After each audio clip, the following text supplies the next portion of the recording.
The NFL trade deadline came and went, and it's one of the most exciting ones I can think of. We saw the Jets going into full sell mode, while we saw a couple other teams trying to rebuild parts of their team, such as the Cowboys and the defense. Today, I'll be grading 3 individual trades, and I'll also be diving deeper into a couple teams and making sense of what they did.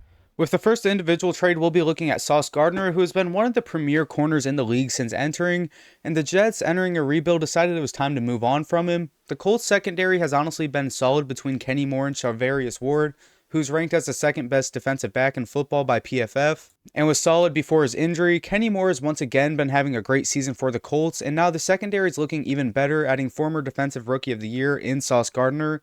The price the Colts paid for him was fairly high though, sending away 2 firsts and Adonai Mitchell. Mitchell has definitely struggled early in his career, but he definitely still has potential to develop into a solid wide receiver 2 for most teams. I think the Colts get a B+ for this trade, just because I think it was still a pretty high price to pay, but it does make their good secondary elite. I give the Jets an A because this is a good move to jumpstart the rebuild for them. Even though the Dolphins are going to be entering a rebuild soon, I believe, I was still a little surprised to see Jaelan Phillips moved. He'll be back with Vic Fangio, who's his DC in one of his better seasons when he posted 6.5 sacks. Through Phillips' first 3 seasons, he had at least 6 sacks in each year, but then in 2024, he tore his ACL early in the season.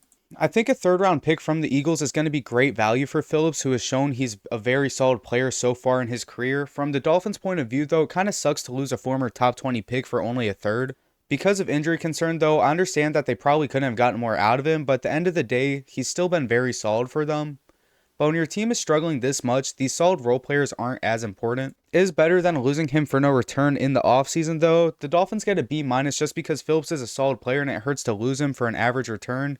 I give the Eagles an A+ because it is a pretty low-risk move with what I believe to have a potentially high reward. Trevor Penning has failed the Saints, but with the Chargers' injuries, he's going to get a shot to show he's not a bust. The Chargers are missing Joe Alt and Rashawn Slater due to injuries, so giving up a late pick for Penning is a risk worth taking. We know Harbaugh is a good coach for the trenches, so maybe this will be able to spark Trevor Penning's career. For the Saints, at least they got a pick back for a player they whiffed on in the first. I'd honestly give them a C just because at least they got something for a draft bust, and the Dolphins get an A. Not the Dolphins, but the Chargers get an A for only giving up a 6th-round pick to add a bridge starter to an injury-riddled offensive line so far. Comment any of your thoughts on the deadline below, and if you're enjoying so far, please go ahead and like and even consider subscribing. Moving on to teams, the Jets are 1-7 right now and decided it's time that they sell the farm.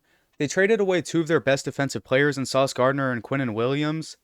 They got back 3 total 1st-round picks at the deadline and honestly are in very good shape to start a rebuild. I'm honestly a huge fan of this, as in the NFL, we normally don't see teams sell as hard as we do in like the NHL or even sometimes the NBA at the deadline.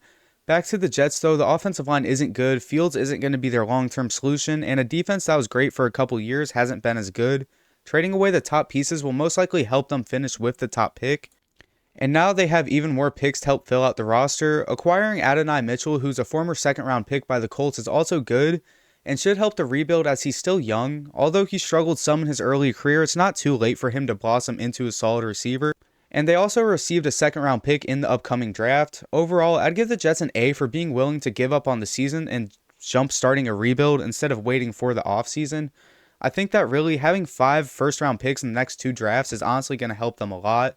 Although a lot of people are calling this upcoming draft a weaker one, you still never know. Because, sometimes drafts are viewed as elite, like when you're looking back at the 2021 quarterback class, for example, and they all ended up bad. So viewing a draft class as bad now really doesn't say as much as you think it would.